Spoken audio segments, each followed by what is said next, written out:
Bugün danışırıq feilin təsriflənməyən formaları. Deməli, indiyə qədər keçdik feilin təsriflənən formaları. Təsriflənən formalar olur, deməli, feilin zamanları, feilin şəkilləri, bir də feilin qrammatik məna növləri. Növlər, şəkillər, zamanlar feilin təsriflənən formalardır. Təsriflənməyən formalar məstər, feili sifət, feili bağlama olmaqla bölünür. Deməli, məstər, feili sifət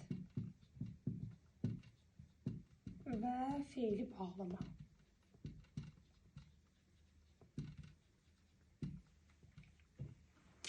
Təsriflənən formalar şəxsə, kəmiyyətə, zamana görə dəyişə bilir. Yəni, onlar istənilən yerdə şəxs şəkilçisini, istənilən yerdə zaman şəkilçisini, istənilən yerdə kəmiyyət şəkilçisi qəbul edə bilir. Amma təsriflənməyən formalar şəxsə, kəmiyyətə, zamana görə dəyişmir. Yəni, bunlar zaman şəkilçisini, xəbərli şəkilçisini qəbul edə bilmirlər. Və bölünürlər üç yerə: məstər, feili sifət, feili bağlama. Hər biri ikili xüsusiyyət daşıyır. Məstər, feil və ismi xüsusiyyətlərin ikinci hissəsi. Feili sifət, feil və sifətin xüsusiyyətlərini, feili bağlama, feil və zərfin xüsusiyyətlərini özündə daşıyır. Deməli, hər biri ikili nitq hissəsinin xüsusiyyətini daşıyır. Gəlirik, deməli, başlayırıq birinci məstərdən. Məstər həm feilin, həm ismin xüsusiyyətlərini daşıyır. Yalnız bir şəkilçisi var. Düzəlir maqməc şəkilçisi ilə. Və bu şəkilçi qrammatik şəkilçidir. Oxumaq, yazmaq, danışmaq, baxmaq, öyrənmək, feillər, lüğətlərdən məstər formasında verilir. Məstər şəkilçisindən sonra mənsubiyyət şəkilçisi gələrsə, maqməc şəkilçisinin qıyı düşə bilər, yaxud da çıyı düşə bilər. Məsələn, oxuması.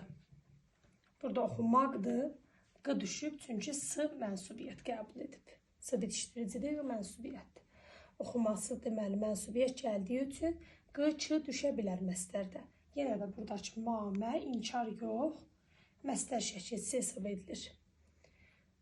Daha sonra məstər deməli var feilə aid xüsusiyyətləri, bir də var ismə aid xüsusiyyətləri. Məstərin feilə aid xüsusiyyətləri: 1. Feil kimi hərəkət bildirir.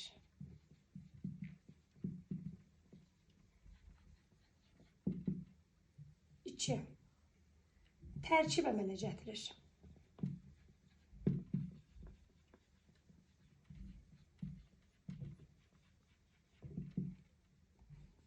3. Təsdiq və inkarda olur.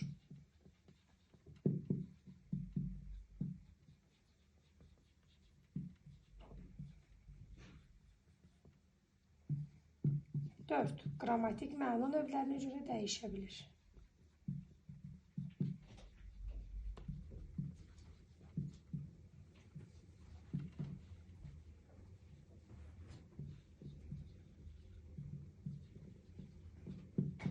Deməli, o nəinki məstərin feili aid xüsusiyyətləri, hətta feili sifətin, feili bağlamanın da feili aid xüsusiyyəti sayılır. Məstərin də, feili sifətin də, feili bağlamanın da feili aid xüsusiyyətləri eynidir. 1. Hərəkət bildirir, 3-ü də bildirir. 2. Tərkib əmələ gətirir, 3-ü də tərkib əmələ gətirə bilir. 3. Təsdiq və inkarda olur. Hər üçü təsdiqdə yaxud da inkarda ola bilər. 4. Qrammatik məna növlərinə görə dəyişir. Məstər də, feili sifət də, feili bağlamada dəyişə bilər. Qrammatik məna növlərinə görə dəyişmə nə deməkdir? Yəni, məstər, feili sifət, feili bağlama, məlum növmü, məhsul növmü, qayıdış növmü, qarşılıq növmü, yəni bunların şəkilçisini qəbul edə bilər. Var məstərin ismə aid xüsusiyyətləri. İsmə aid xüsusiyyətləri: 1. İsim kimi nə sualına cavab verir. Kim və hara sualına cavab vermir. 2. İsim kimi hallanır. 3. Mənsubiyyətə görə dəyişir. Mənsubiyyətə görə dəyişir. Daha sonra deyə bilərik, qoşmalarla işlənə bilir.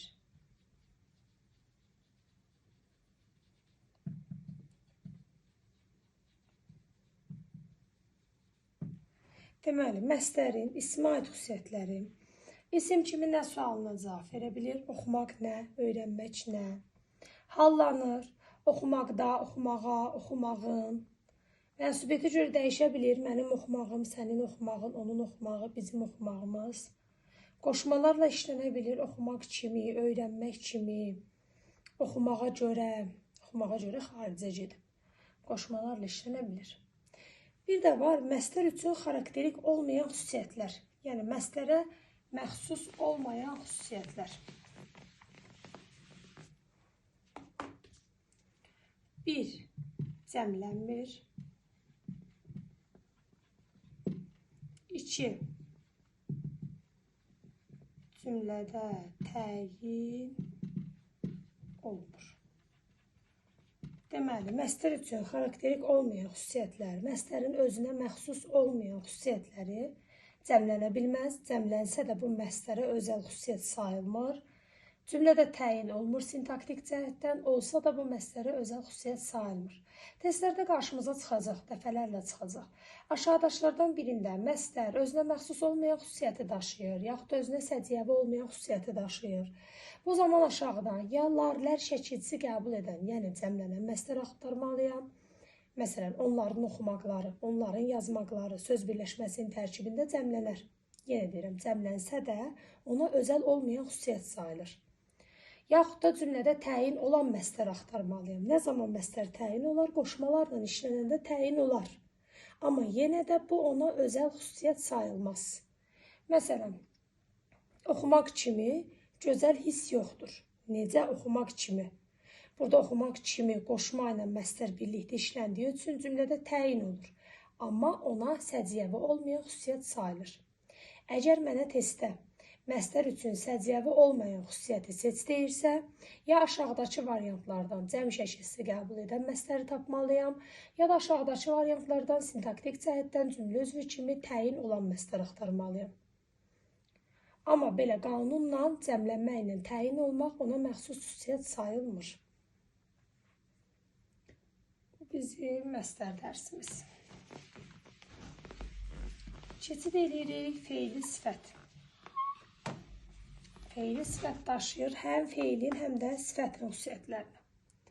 Feilə aid xüsusiyyətlər az öncə yazdıqlarımızın eynisi.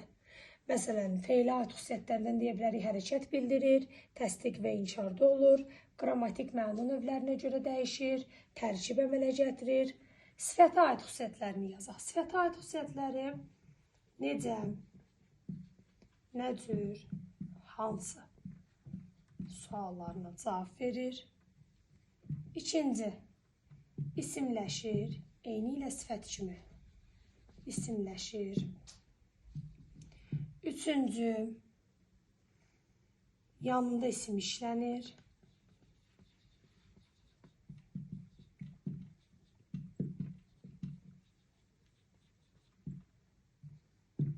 Dördüncü, cümlədə əsasən təyin olur.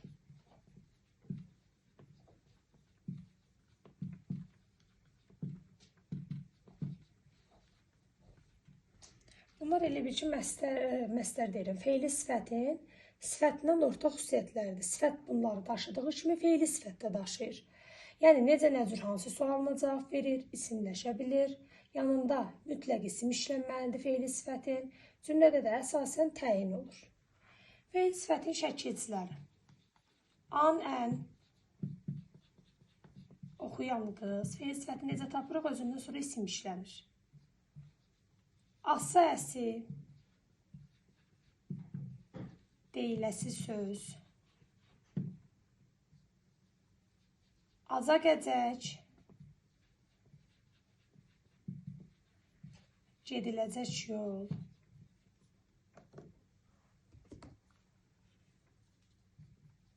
malı, məli,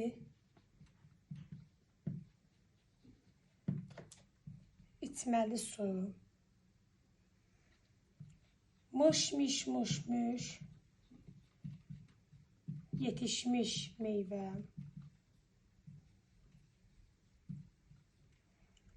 Bir də var, dığı, diyi, dığı, düyü. Oxuduğum əsər. Buna deyirik dıqdiş dıqdüç plus mənsubiyyət. O da olur dığım deyim, dığım düyüm, belə olur. Deməli, feil sifət şəkilçiləri özündən sonra tələb edir isim. Mütləq sifət necə ismin yanında işlənirsə, gözəl qız, yaxşı insan. Feil sifət özündən sonra isim tələb edir. Oxuyan qız, necə qız? Deyiləsi söz, hansı söz? Gediləcək yol, hansı yol? İçməli su, necə su? Yetişmiş meyvə, necə meyvə? Oxuduğum əsər, hansı əsər? Və şəkilçilərin hamısı qrammatik şəkilçidir, yeni söz yaratmır. An-ən şəkilçisi həm feili sifət düzəldər, həm də bu şəkilçi an-ən. Bir də var ağan əyən. Bu şəkilçi ilə qarışdırılır. An-ən şəkilçisi feili sifət şəkilçisidir. Ağan əyən şəkilçisi feildən sifət düzəldən şəkilçidir. Feildən sifət düzəldir. Deməli, qısacası an-ən qrammatikçidir, ağan əyən leksik şəkilçidir. Çünki feilə qoşulur, yeni söz yaradır. Məsələn, biri var deyirik ki, çalışan qız. Bir də var deyirik, güləyən qız və yaxud da gülən qız. Bunların fərqi var. Çalışan qızda an şəkilçisi feili sifət şəkilçisidir. Yəni, bu söz olur feili sifət. Güləyən qız ağan əyən gül feilinə qoşulub, güləyən necə sifət yaranıb. Bu söz nəticədə yenə də sifətdir. Yəni, bunu feili sifət götürə bilmərik. Gülən qız an-ən feili sifətdir. Deməli, an-ən olarsa feili sifət, ağan əyən şəkilçisi olarsa feili artırılan sifət, yəni feildən sifət düzəldən şəkilçi olur. Yəni, nəticədə sifət olur nitq hissəsi kimi. Yenə də sifət olur. Daha sonra şəkilçilərimizdən var malı-məli, ası-əsi, acaq-əcək və mış-miş-muş-muş. Bu şəkilçilər amonim şəkilçilərdir. Malı-məlini eşitmişik feilin vacib şəklində. Əgər malı-məli feili sifət olarsa, özündən sonra isim işlənər. Bu zaman olar feili sifət. Əgər ası-əsi feili sifət olsa, yenə özündən sonra isim işlənər. Acaq-əcək plus isim işlənər. Moş-miş-moş-muş isimlə işlənər. Bu zaman olar hər biri feili sifət. Məsələn, yeməli meyvə, içməli su, deyilməli sözlər, ası-əsi, gediləsi yol, baxılası film, deyiləsi söz, acaq-əcək, gediləcək yol, görüləcək işlər, baxılacaq filmlər, mış, yetişmiş meyvə, tökülmüş yarpaqlar, görülmüş işlər. Bunların hər birindən sonra isim gəlirsə feili sifətdir. Yox, əgər bunlara, bu şəkilçilərə dır, dir, dur, dür şəkilçisini olduğu cümlədə bunlara dır, dir, dur, dür şəkilçisini qəbul edirsə, deməli, bunlar feili sifət deyil. Məsələn, deyirəm ki, o filmə baxmalıdır. Dırı artırdım, baxmalıdır. Buradakı deməli, malı-məli vacib şəkildə.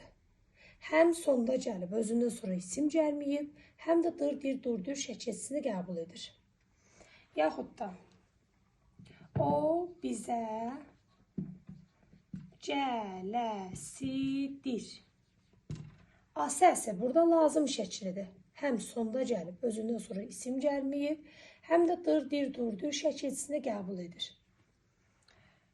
O işə gedəcəkdir. Acaq-əcək artırılıb, həm özündən sonra dır, dir, dur, dür şəkilçisi gəlib, həm də deməli acaqəcək şəkilçisindən sonra isim gəlməyib. Deməli, burada acaqəcək feilin gələcək zamanlı şəkilçisidir və xəbər şəklidir. Yaxud da deyirəm ki, o tez gəlmişdir. Burada deməli, mış şəkilçisindən sonra isim gəlmədiyi üçün və dur şəkilçisini qəbul etdiyi üçün burada mış şəkilçisi feilin nəqli keçmiş zamanlı şəkilçisidir və feili sifət deyil. Deməli, malı, məli, ası, əsi, acaqəcək, mış feili sifətin amonim şəkilçiləridir. Bunlardan sonra dur şəkilçisi gələrsə, malı, məli, vacib şəkli, ası, əsi, lazım şəkli, acaqəcək, gələcək zamanlı şəkli, mış, deməli, keçmiş zaman şəkilçisi sayılır. Əgər bunlardan sonra dur şəkilçisi yox da isim gələrsə, bu zaman bu şəkilçilər olacaq feili sifət şəkilçisi. Daha sonra gəldik feili sifətin isimləşməsinə.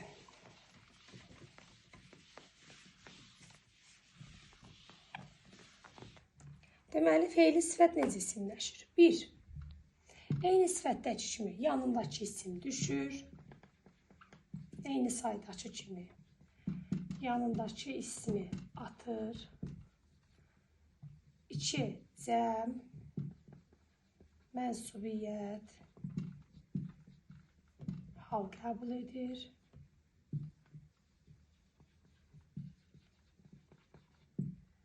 3. İsimləşsə də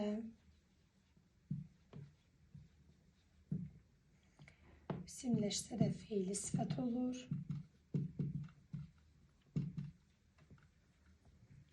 4.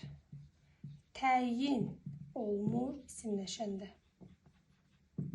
Əvəzində müddəda,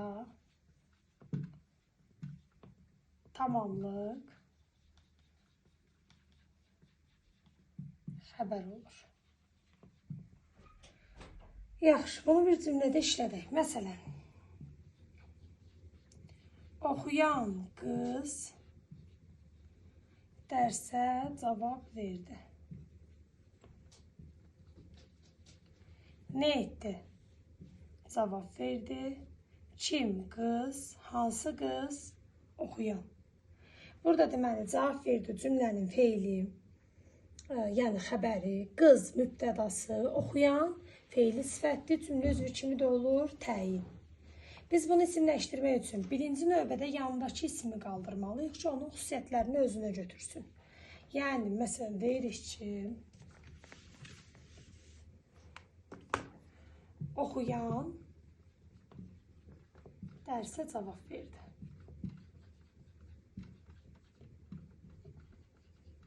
Nə etdi? Cavab verdi. Kim? Oxuyan. Az öncə qız sözü mübtəda kim sualına cavab verirdi.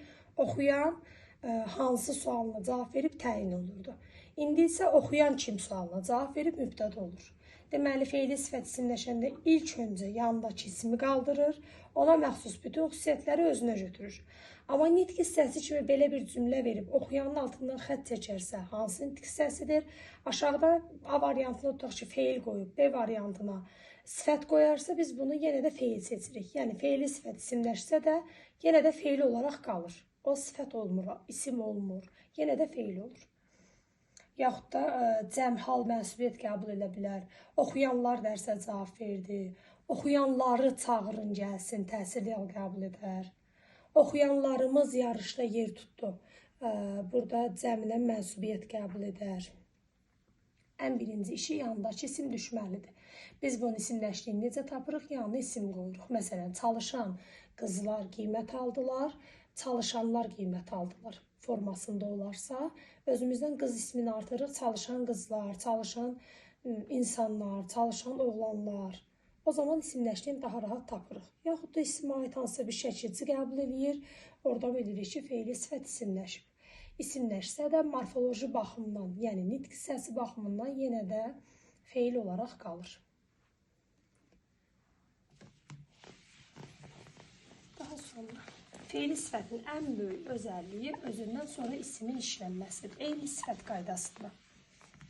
Sifətlə say da özündən sonra isim tələb edir. Sifət say nə formada isimləşirsə, feili sifət də o formada isimləşir. Gəlirik feili bağlama.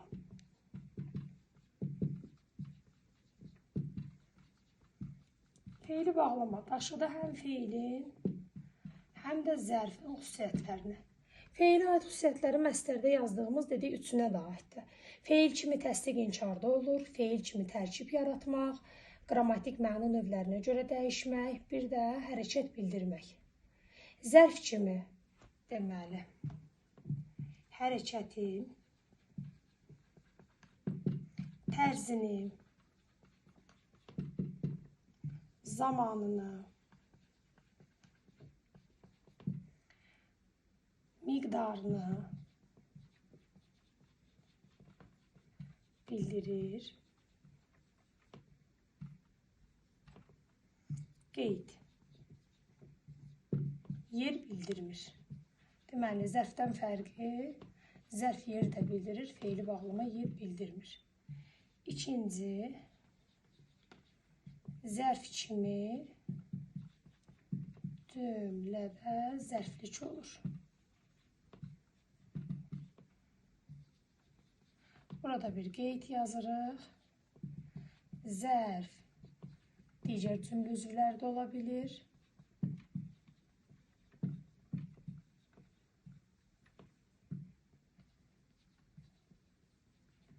Feili bağlama yalnız zərfli olur.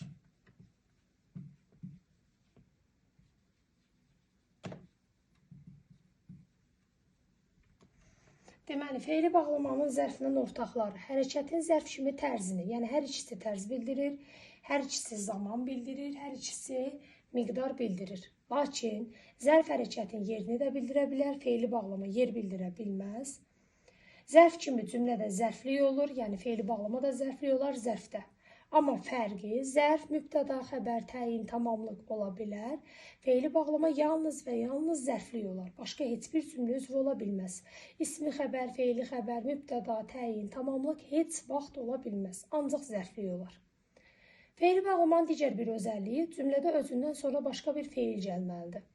Çünki dedik ki, feili bağlama cümlədə xəbər ola bilmir. Xəbər ola bilmirsə, bu deməkdir ki, feili bağlama cümlənin sonunda işlənə bilmir. Cümlənin də sonu xəbərlə bitdiyi üçün deməli, feili bağlama şəkilçili sözdən sonra başqa bir feilə ehtiyacımız var. Başqa bir feil gəlməlidir ki, o gələn feil cümlənin xəbəri olsun. Feili bağlama ortalarda bir yerdə işlənib cümlənin zərfliyi funksiyasını daşısın. İndi keçək şəkilçilərdən.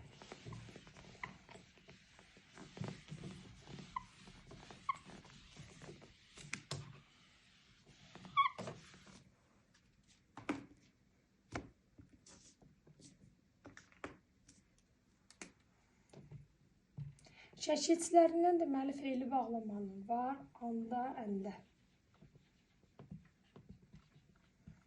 Məsələn, gələndə.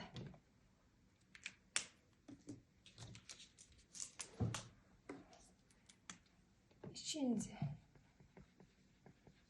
ara gərək, baxaraq. Üçüncü, arkan, ərkən. Bilərkən. Dördüncü, a. Yaza.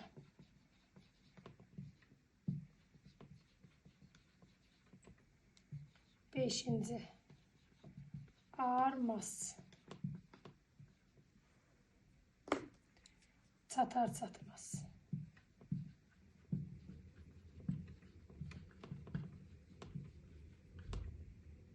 Altıncı, inca, incə, unca, incə, baxınca.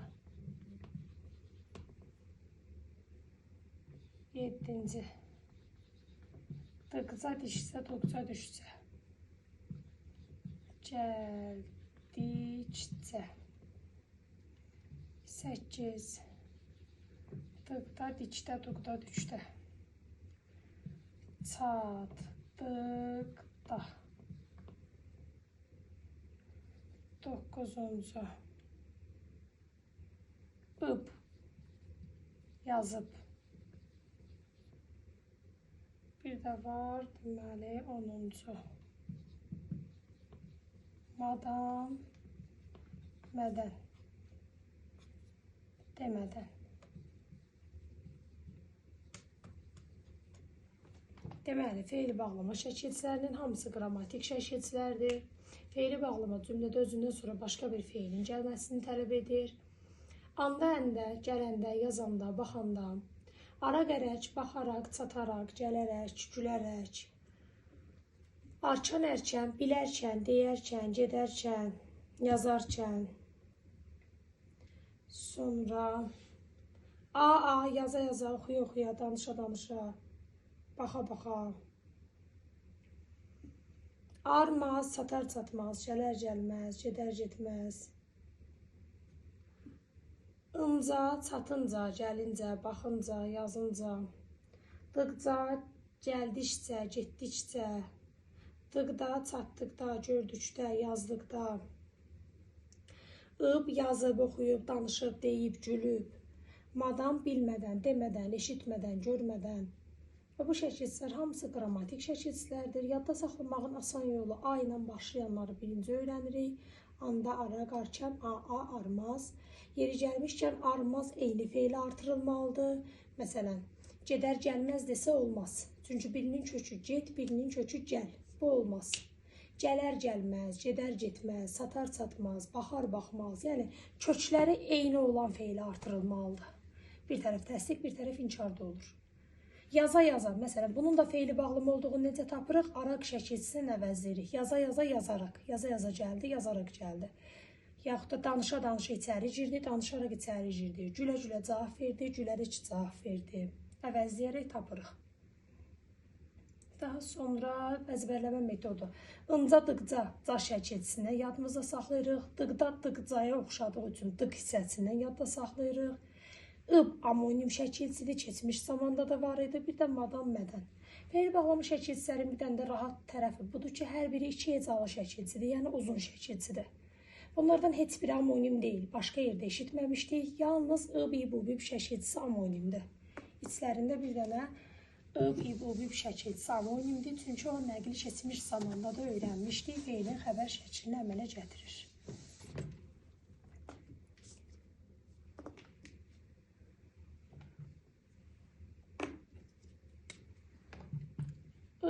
ıb şəkilçisi olur nəqli keçmiş zaman.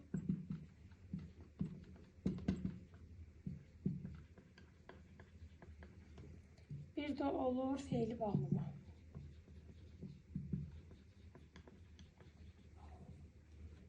Deməli, bunu necə tapırıq? Ib şəkilçisindən sonra cümlədə başqa bir feil gələrsə, bu zaman feili bağlamadır. Ib şəkilçisi cümlənin sonunda gələrsə, nəqli keçmiş zamandır. Və ya ıb şəkilçisi dur şəkilçisini qəbul edirsə, nəqli keçmiş zamandır. Ib şəkilçisi dur şəkilçisini qəbul etmirsə, feili bağlamadır. Məsələn, o dərsini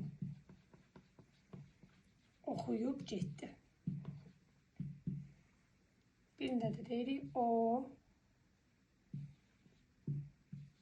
dərsini oxuyub. Əgər oxuyub getdi deyirsə, cümlədə başqa bir feil gəlibsə və bura dur artıraq, oxuyub dur getdi demək olmur. Bu zaman oxuyub olur, feili bağlama. O dərsini oxuyub və ya oxuyub dur deyə bilirəmsə, bu zaman oxuyub olur nəqli keçmiş zaman. Ib şəkilçisi olan cümlədə sonda bir dənə də feil gəlibsə və dur şəkilçisini qəbul etməyibsə, burada ıb şəkilçisi olur, deməli, feili bağlama. Ib şəkilçisi duru qəbul edə bilirsə, sonda gəlibsə, özündən sonra başqa müstəqil bir feil işlənməyibsə, bu zaman olur nəqli keçmiş zaman. Feili bağlama yeri gəlmişkən qoşmalarla işlənə bilmir, məstər feili sifət işlənə bilir. Oxumaq kimi, öyrənmək kimi, oxuyanlar kimi, gələnlər kimi feili bağlamanın onlardan fərqi heç vaxt qoşmalarla işlənə bilmir. Sonra məstər feili sifətlərdə, deməli, məstər zamana görə dəyişmir. və zaman anlayışı da bildirmir.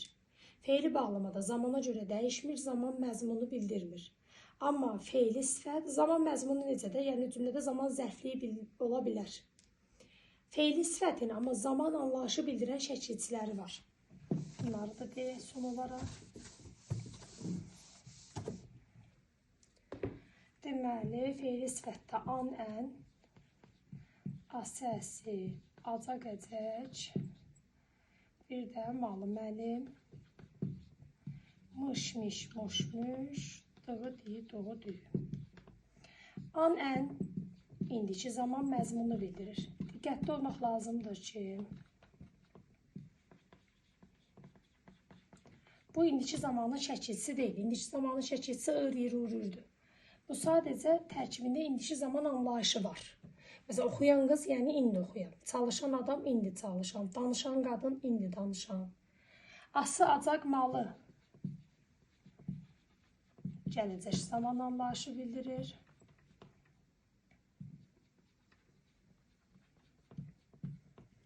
Məsələn, görüləsi iş, gediləcək yol, deyilməli sözlər, nə zamansa deyilməli, nə zamansa gediləcək, nə zamansa görüləsi, gələcək anlayışı bildirir. Amma gələcək zaman şəkilçisi deyil. Gələcək zamanın şəkilçisi qəti gələcək, acaq, əcək, geri qəti gələcək, ar, ər. Mış və dığı keçmiş zaman məzmunu bildirir. Amma keçmiş zaman şəkilçisi deyil. Keçmiş zaman bölünür. Şuhudi, nəqli, şuhudi, dıdi, duydu, nəqli, mış, miş, muşmuş və ı, bi, bu, bü. Buradakı mış və dığı keçmiş anlayışı bildirir. Yetişmiş meyvə nə zamansa yetişmiş. Oxuduğum kitab nə zamansa oxuduğum. Getdiyim yol nə zamansa getdiyim. Deməli, keçmiş zaman məzmunu bildirir. Əgər bizə suallarda, testlərdə qarşımıza çıxarsa, aşağıdakılardan birində feili sifət şəkilçisi gələcək zaman anlayışı bildirir. Ası, acaq, malı qəbul edəni götürürük hansısa birini. Yaxud da aşağıdakılardan birində feili sifət keçmiş zaman məzmunu bildirir. Mış və ya dığı şəkilçisi qəbul edəni götürürük. Yaxud da indiki zaman məzmunu bildirir. Bu zaman an, ən şəkilçisi qəbul edən feili sifəti götürürük. Məstərin də, feili sifətində, feili bağlamanın ortaq cəhəti hər biri ikinci hissəsi xüsusiyyətini daşıyır. Hər biri şəxsə, kəmiyyətə, zamana görə dəyişmir. Qrammatik məna növlərinə görə dəyişə bilir. Təsdiq inkarda ola bilir. Tərkib yarada bilir. Hərəkət bildirə bilir. İkili xüsusiyyətlər daşıyır. Ortaq cəhət bunlar. Məstər birinci, ikinci şəxsin şəxs şəkilçisini qəbul etmir. Mən oxumağam, sən oxumaqsan deyə bilmirik. Yalnız üçüncü şəxsin xəbərli şəkilçisini qəbul edir. Məsələn, məqsədim oxumaqdır. Dır, durdur, yazmaqdır. Üçüncü şəxsin xəbərli şəkilçisini qəbul edir, digər şəxsləri qəbul etmir. Əgər testlərdə qarşımıza çıxarsa məstər bütün şəxslər üzrə şəxsə görə dəyişir, yanlış fikirdir. Yalnız üçüncü şəxs üzrə şəxsə görə dəyişir. Digər şəxslərin xəbərli şəkilçisini qəbul etmir. Bu da feilin təsriflənməyən formaları.